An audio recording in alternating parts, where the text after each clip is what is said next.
Hi there, I'm Jim. And I'm Claire. Let's talk teaching.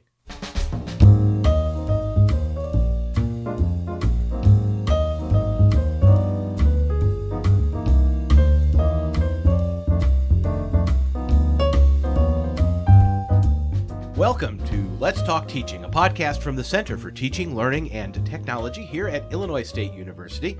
I'm your host, Jim G., and joining me today is Claire LaMonica, our director here at CTLT. Hi, Claire. Hi, Jim.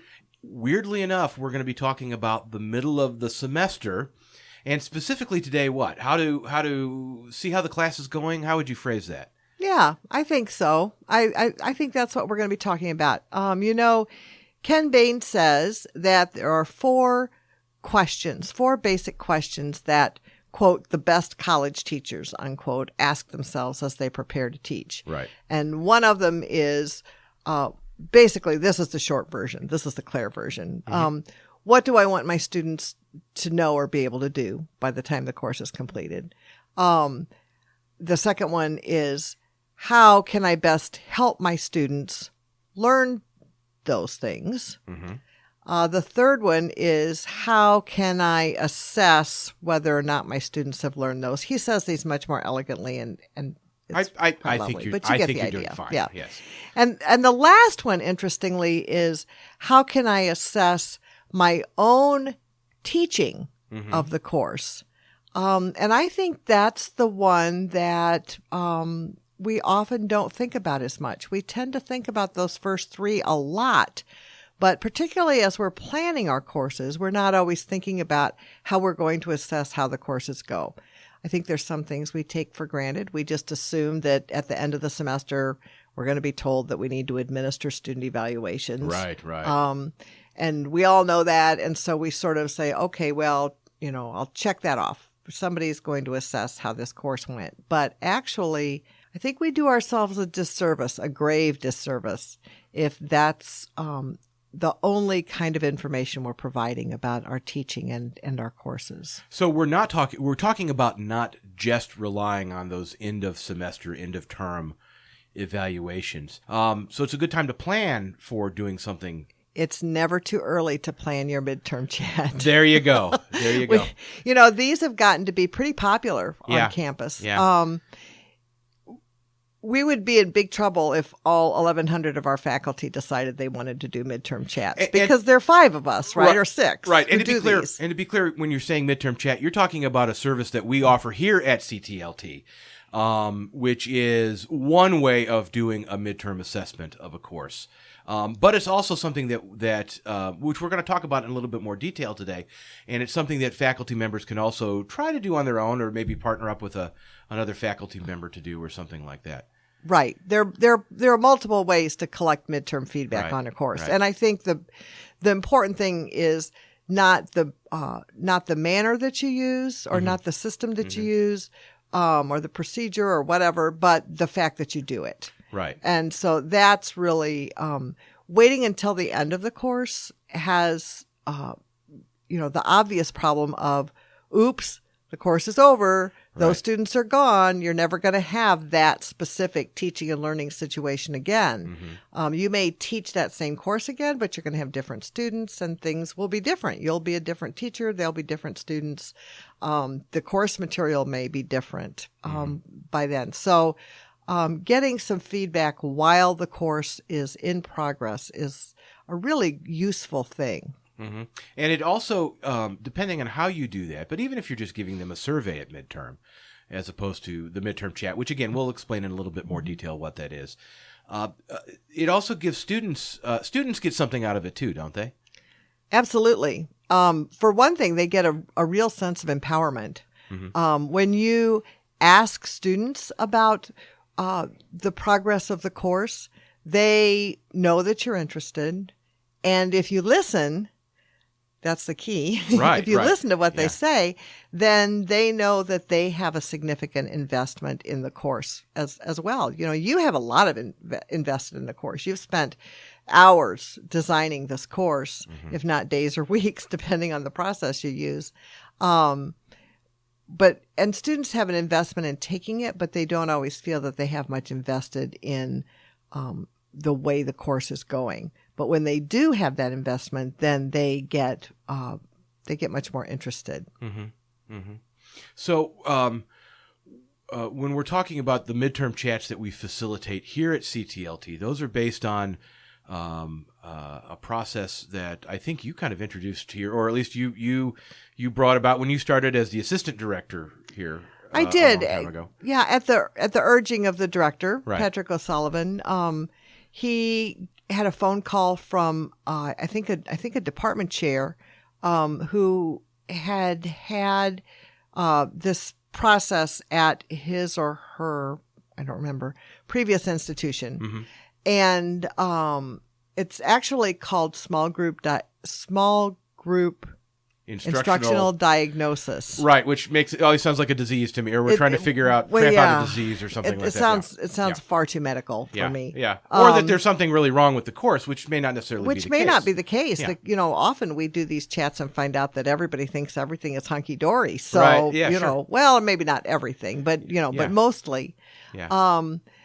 And we, I stole the name Midterm Chat actually from some colleagues in the English department. There you go. Who were using a similar process to get feedback from students for each other. Mm-hmm. And that was a very collegial process. It wasn't exactly the same, but I thought Midterm Chat sounded like a much friendlier name than Small Group Instructional Diagnosis. Sure. And it's just, I think it's, it also, I think, better fits what the ultimate goal is for this, because It's not really the diagnosis, as we kind of hinted at before.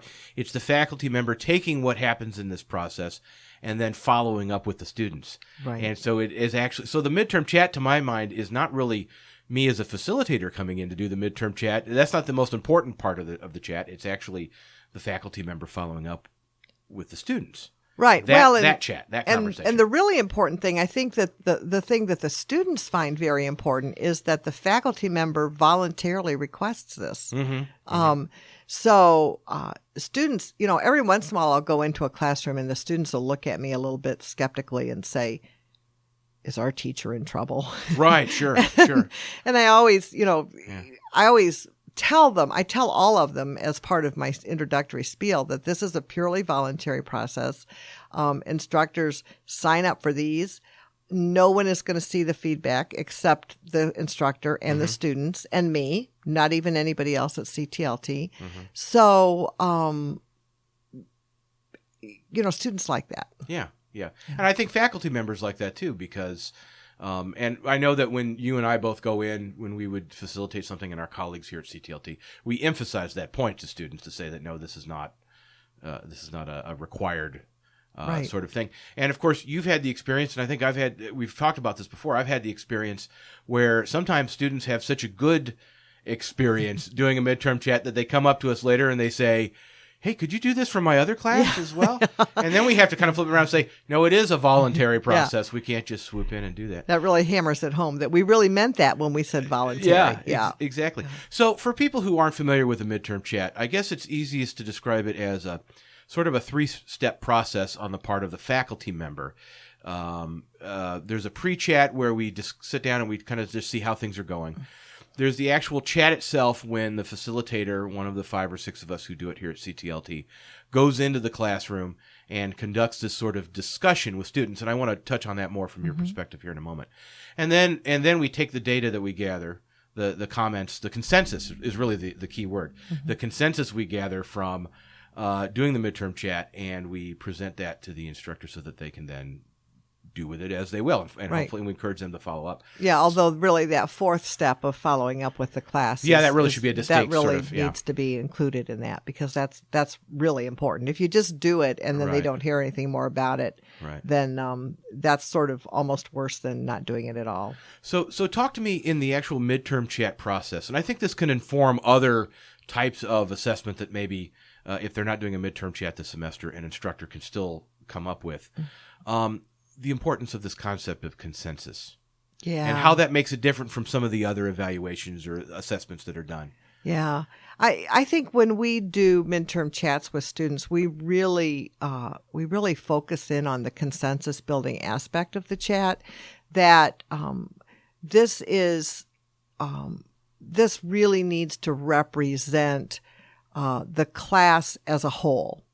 And so if there are sort of outlying or individual opinions, those may not be reflected in the report from the chat. A better time to share those would be at the end of the semester or in a conversation with the instructor, one-on-one conversation with the instructor.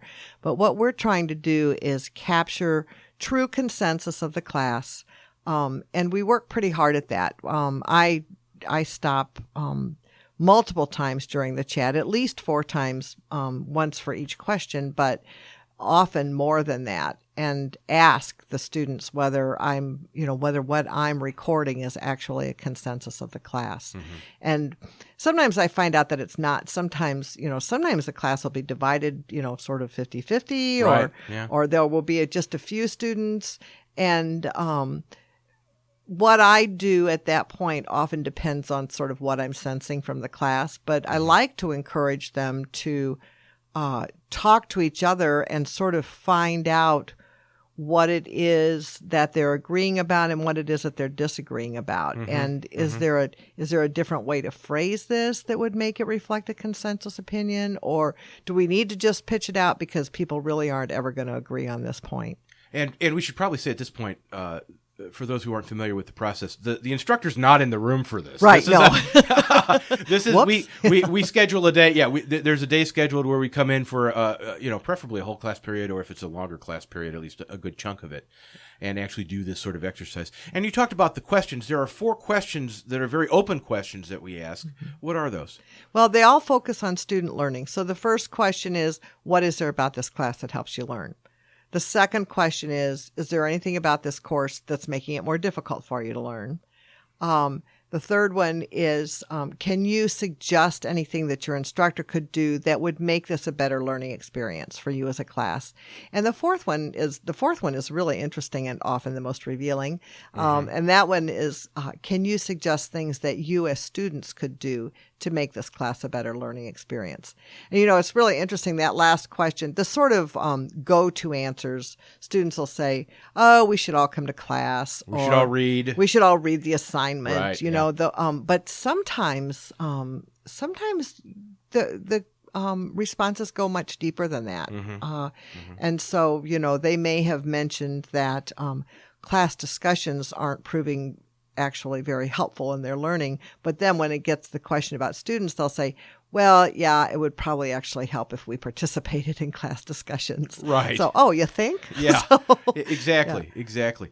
So, it's a very inductive process in that you start with individual answers. So we start with the little picture. Everyone comes up with their own answer, and then you put them in the groups, right? Right. Small groups, and then as groups they come up with kind of a group consensus mm-hmm. or a group list. And they all have to agree on each point. Right. And then you debrief as the class. And I always tell students, okay, now we get to the performance art of the class. Yeah. Because I'm typing the answers directly into a PowerPoint on the big screen. Yeah, I tell them, I say, this is the part where you get to laugh at my typing. Yeah, exactly. Because it's hard to listen and think and type all at the same time. So right. I end up with some gobbledygook sometimes. Right. But we fix it before I leave. Right, exactly. And so that way everyone can see exactly what's going to be in the report. Right. And so talk to me about taking that information and what are the suggestions you often give to instructors? So you're doing the post chat.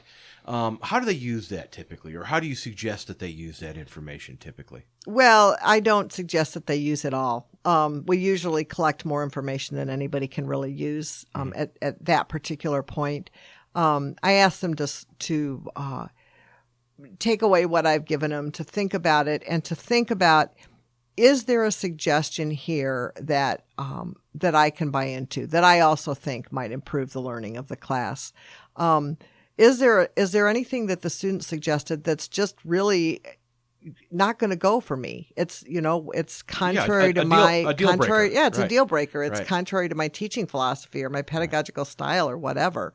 And then go back and share that with the students. So let them know, hey, you made this suggestion and I think that's a great one. I can't implement all your suggestions. That would actually change the class probably more than any of us would be comfortable with. But let's try making this small change, or this, even a sort of a major change. moving forward and see how that works. And oh, by the way, I noticed that you all said that, the class would be better if you made this other change. Mm-hmm. And I encourage you to do that. So let's try to make that change as well. Yeah, and I think that's important because it allows for a little bit of a transaction. It allows for a little bit of a let me help you in the way that you say you would like to be helped. Right? Mm-hmm. And I think that's a great position as a teacher to be dealing with students. And to really, help their learning. Tempered always by the fact that they don't always have the most unbiased perspective of the learning process, right? Well, you really have to emphasize that you really are talking to them about actual learning and not just sort of. So occasionally I'll run into a class where the teacher's been trying something new and the students will say, we just wish you'd just lecture. And because I have homework to do for the class after this, yes. and I need some time to. Yeah, no, I've been. Yeah. So it's then sometimes we have to have a little conversation about is that really what would help you learn, or is that really what would just make your life easier? Or another example I've run into very similar to that is students, and I don't know if this has increased over the years, but I find now that students are really into the. It's not gamification in terms of a teaching practice. It's more of they play the game with the grades. How many quizzes can I skip? How many reading quizzes can I skip and all that? And so sometimes I have to be very careful when I facilitate a midterm chat because I find sometimes that students really get into but if he would, if he or she would give us 30 points for this assignment instead of 20 points, then this would, and that's not what we're talking about either. We're talking about the learning. What are you getting out of the assignment? And I haven't even run into that much myself. But I have had students sort of suggest that a teacher return to lecture. I would say that I have had far more classes ask that the instructor get away from lecture. Sure. Particularly in those really long classes that meet for multiple hours. Right. But even in shorter classes, and interestingly, students nowadays, I don't know where they're getting this, or if maybe I'm running into a lot of education students, which wouldn't be surprising. They ask for active learning by name. They say, yes, I have had. Yeah, we wish you'd use more active learning in this class. Yes. Which I always, I'm like, hey, okay, okay, all right, the words. I'll pass it on. Yeah, buzzword. The buzzword.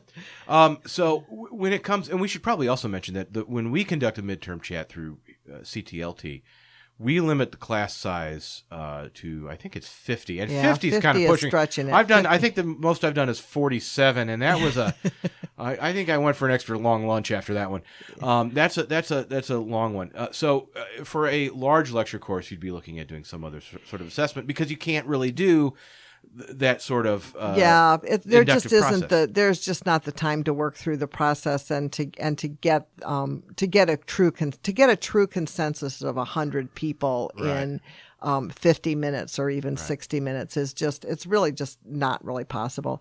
We have some other approaches that we've tried. We haven't found one that we've been very, very happy with yet, mostly because we haven't found another one that builds consensus in the way that the chats do. Right. And again, going back to that idea of consensus, because I used to explain this to people as, well, it's like a focus group. And I noticed you reacted to that at one point, and understandably so, because that's not entirely true. It may operate like someone would conduct a focus group in that you give them a series of probing questions, but with a focus group, you're aggregating the numbers and you're coding the responses typically. Right. This is truly a qualitative sort of snapshot of how the course is going at midterm. So I have two last questions before we're done. The first one is, if I can't do a midterm chat, or for whatever reason you're not going to come through CTLT to do a midterm chat, what are just briefly some of the other things that you would suggest that maybe you could have students do that may not be as ideal because the the professor are presenting this instead of having a third party come in and do it. But what are some of the what are some of the things that you might do? I would recommend that you get midterm feedback, whatever manner you use. And certainly there are a lot of pretty easy ways to do it. You can use a survey. Any of them should be anonymous. You can use a survey. You can ask students just to jot down some thoughts on, you can do essentially a 1 minute paper, You can ask a colleague to come in and conduct a chat. That's much closer to what we do. And I think if you have a trusted colleague, that's a great way to do that. Sure. But basically, you're interested in the answer to sort of those 4 questions or some number of those 4 questions. But I think getting that information about how student learning is progressing in the course as a midterm, more or less, is a great idea. And so when we're talking midterm, at least here at CTLT, we only do these chats between the 5th and 10th week. And, and the 10th week is kind of pushing it. 10th week is really too late. That's kind of pushing it. I keep trying to sort of inch that back a little bit. We can't always, because sometimes stuff happens. The one good reason to be thinking about this early in the semester is, to do this, you have to build in a day. Right. And so, if you're thinking about it while you're constructing your course schedule, that allows you to sort of put in a day. Although, to be perfectly honest, I don't encourage instructors to put on the course schedule midterm chat. Right, because we do want to have an honest and the whole population of students there, among other things. Yeah.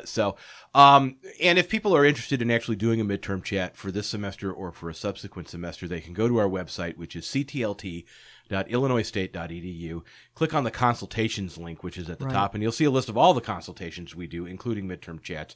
There's an online form they can fill out. We will do up to 2 chats, 2 classes for an instructor per semester, if I said that right. Or two chats. Two chats per instructor. So if you have 2 sections of the same course, we can do that. Or 2 if you've got 2 different courses, but no more than 2. Yeah.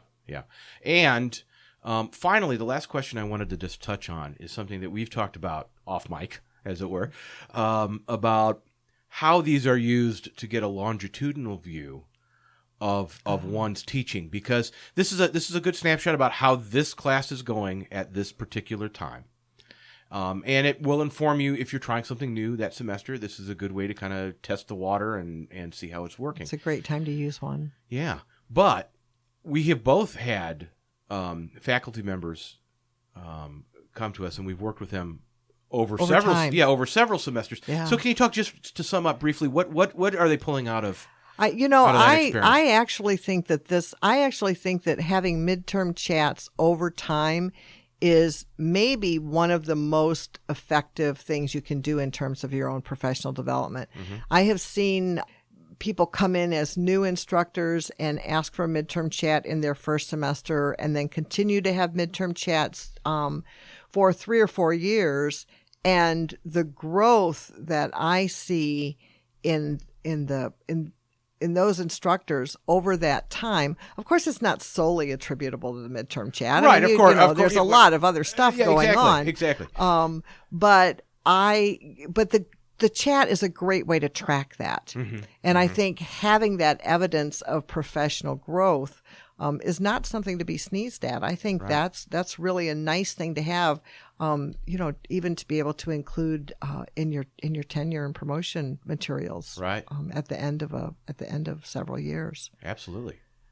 All right, Claire. Well, thank you so much. Thank you. And you've been listening to Let's Talk Teaching, a podcast from the Center for Teaching, Learning, and Technology here at Illinois State University. Find out more about CTLT and, of course, our podcast by going to our website, ctlt.illinoisstate.edu. Click on the podcast link at the top of the page, and you can see the latest episodes, instructions on how to subscribe through your favorite mobile app, and we are now on iTunes, so you can search for us, Let's Talk Teaching, on iTunes. Go ahead and give us some comments and give us a few stars. We'd appreciate that too. So on behalf of Claire and everyone here at CTLT, I'm Jim G. Happy teaching.